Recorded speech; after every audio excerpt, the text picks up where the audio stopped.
کو آگ لگا دی جس میں وہ پتھر تھا.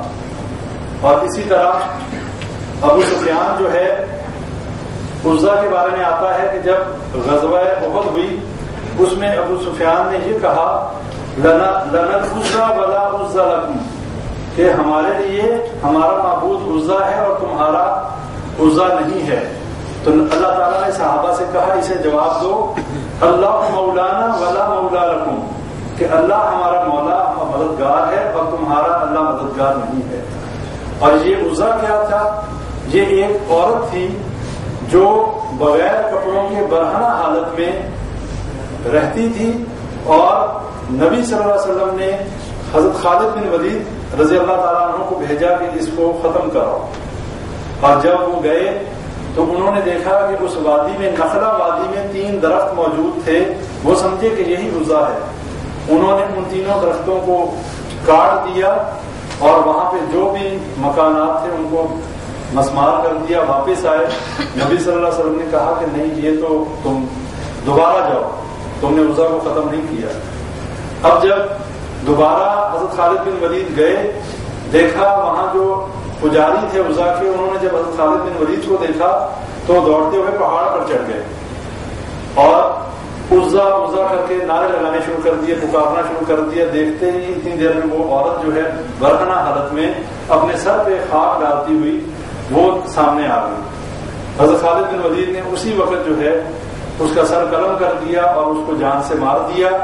یہ عزا کا بھی جو ہے خاتمہ ہو گیا. لات کا خاتمہ پہلے آپ نے سن لیا، عزا کا خاتمہ حضرت خالد بن ولید نے کر دیا. منات جو ہے یہ ایک بت تھا جو مکہ اور مدینہ کے درمیان میں موجود تھا. جب فتح مکہ ہوا تو نبی اکرم صلی اللہ علیہ وسلم نے حضرت علی رضی اللہ تعالیٰ عنہ کی ڈیوٹی لگائی کہ تم اس بت کو جو ہے ختم کر دو، مٹا دو. حضرت علی رضی اللہ تعالیٰ عنہ گئے اور انہوں نے اس منات بت کو جو ہے مسمار کیا، اس کو تباہ کیا اور اس کا نام نشان مٹا دیا. اس بات سے ہمیں یہ پتہ چلتا ہے کہ یہ شرک کے اڈوں پر اس طرح کی چیزوں کا ختم کرنا یہ نبی اکرم صلی اللہ علیہ وسلم کی سنت اور ان کا حکم ہے. اور ایسی جگہوں کو ختم کرنے والے دین کو جو ہے دین کے لیے خدمات سر انجام دے رہے ہیں ان کو برا بھلا کہنا، ان کے بارے میں یہ کہنا کہ مقدس مقامات کی بے حرمتی کر دی. ایسے مقدس مقامات کوئی نہیں اسلام میں. کیوں کہ مرنے والا جو ہے جب وہ قبر میں دفن ہو جاتا ہے اس کا معاملہ ختم ہو جاتا ہے اس دنیا سے. اس کے بعد اسلام کے اندر کچی قبر کا کانسیپٹ بھی یہ ہے کہ کچھ عرصے کے بعد وہاں پر کوئی اور بندہ وہ جگہ لے سکے. ہمارے ہاں ہوتا یہ ہے کہ ایک بندہ فوت ہوتا ہے تو اس کی قبر کو پکا بنا کے وہاں ماربل لگا کے وہاں اگر مزار نہیں بھی بنایا تو کم از کم پکی قبر سنگ مرمر کی بنا دیتے ہیں اور اس جگہ کو ہمیشہ کے لیے بک کر لیتے ہیں. جبکہ اسلام میں یہ کانسیپٹ نہیں ہے. اگر ہر بندہ اسی طرح اپنی جگہ مخصوص کرتا جائے گا کچھ عرصے کے بعد آپ کو قبرستانوں میں جگہ ہی نہیں ملے گی دفن کرنے. آج کئی جگہیں ایسی ہیں جہاں قبرستان بھرے ہوئے ہیں، جگہ نہیں ہے. کیوں؟ اس لیے کہ وہاں پکی قبریں ہیں. قبر کو اس طرح تو آپ توڑ نہیں سکتے ہیں. پکی قبر جب بن گئی، ہمارے دلوں میں قبروں کی اتنی محبت اور عقیدت ہے کہ اس کے اوپر بڑے بڑے مقدمے کھڑے کر دیے جاتے ہیں کہ بے حرمتی کر دی. حالانکہ جو کانسیپٹ ہے اسلام کا وہ یہ ہے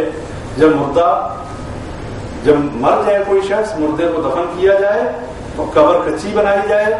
جب کچھ عرصہ کچھ سالوں کے بعد یہ ایک فطرتی چیز ہے کہ مٹی کے اندر جب کوئی چیز دفن کی جاتی ہے اس کی میعاد کچھ عرصے تک رہتی ہے، اس کے بعد وہ مٹی ہو جاتی ہے، سوائے کچھ ہڈیوں کے کچھ نہیں بچتا.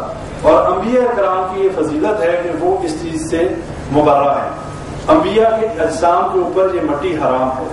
نبیوں کے جسم جو ہیں انہیں مٹی جو ہے وہ کچھ بھی نقصان نہیں پہنچا سکتی. اس کے علاوہ باقی جو لوگ ہیں وہ کچھ عرصے کے بعد ختم، اور پھر اس کے کچھ عرصے کے بعد وہی جگہ جو ہے قبریں بھی ختم ہو جاتی ہیں، نشان ختم ہو جاتے ہیں. پھر وہیں پہ لوگ اور مردوں کو دفن کرتے ہیں. سعودیہ میں دیکھ لیں، جنت البقیع میں دیکھ لیں کیا ہوتا ہے. وہاں پر لوگوں کو دفن کرتے ہیں، کچھ عرصے کے بعد پھر برابر کر کے پھر دفن کرتے ہیں کہ مردہ وہیں پہ تو نہیں رہ جاتا.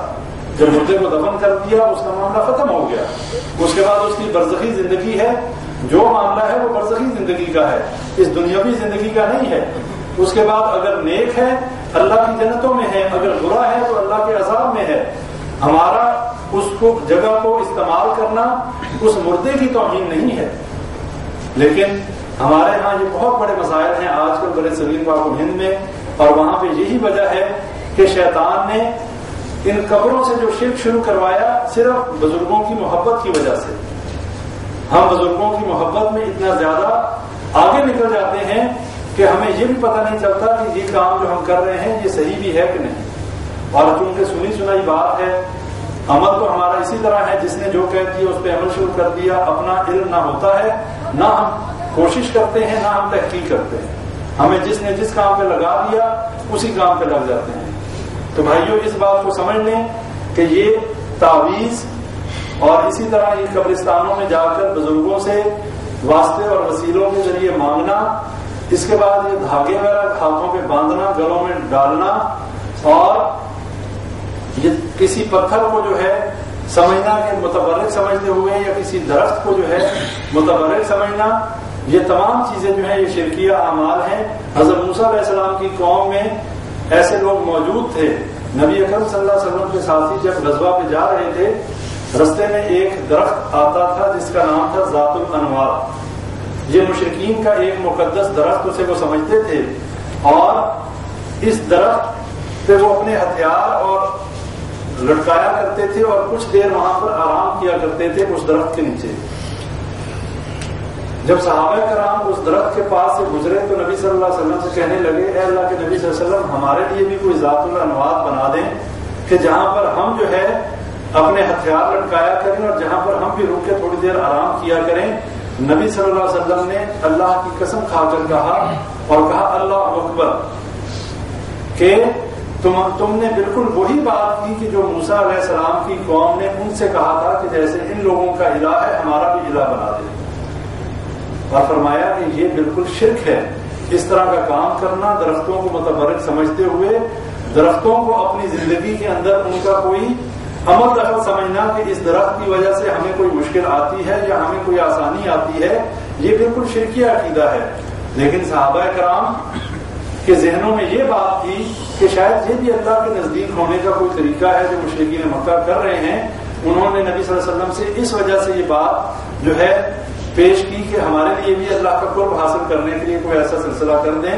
اگر یہ اللہ کا قرب حاصل کرنے کا ذریعہ ہوتا تو نبی صلی اللہ علیہ وسلم کہتے ہیں ہاں ٹھیک ہے بھائی، یہ طریقہ صحیح ہے، ایک درخت ان کے لیے بھی مختص کیا جاتا، اور کہا جاتا ہے وہ درخت بیری کا درخت تھا۔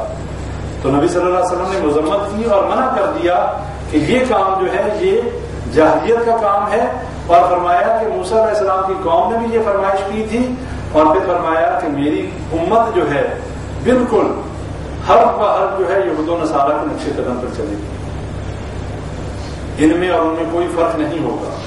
اور آج دیکھ لیں، ہم اپنا ان کے ساتھ کمپیریزن کر لیں کہ ہم میں سے کتنے کام جو ہیں، ہم کتنے کام جو کر رہے ہیں یہود و نصارہ ہی کی مشابہت میں کر رہے ہیں۔ اپنا کلچر، اپنا اٹھنا بیٹھنا، اپنی معیشت، اپنی معاشرت، اپنا نظام جتنا ہے، اپنا دین، جتنے ہمارے ایونٹس ہیں دیکھ رہے ہیں، انہیں کو کاپی کر رہے ہیں۔ جس طرح انہوں نے شرک کیا ہمارے ہاں بھی شرک اسی طرح ہو رہا ہے۔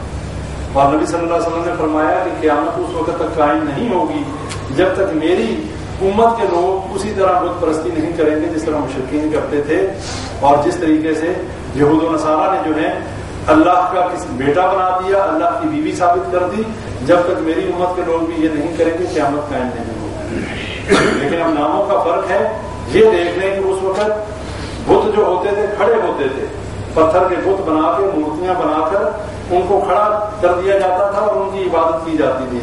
آج ہمارا بت جو ہے وہ قبر کی شکل میں لیٹا ہوا ہے، اور وہ جو مر چکے انہیں کچھ پتا نہیں کہ ان کی قبر پہ کون آیا کون نہیں آیا، کس نے ان کو پکارا، ان کی قبر پہ کیا چڑھاوا چڑھایا، اور کسی نے دیگ دی، کسی نے بکرا دیا، کسی نے مرغا دیا، انہیں کچھ پتا نہیں۔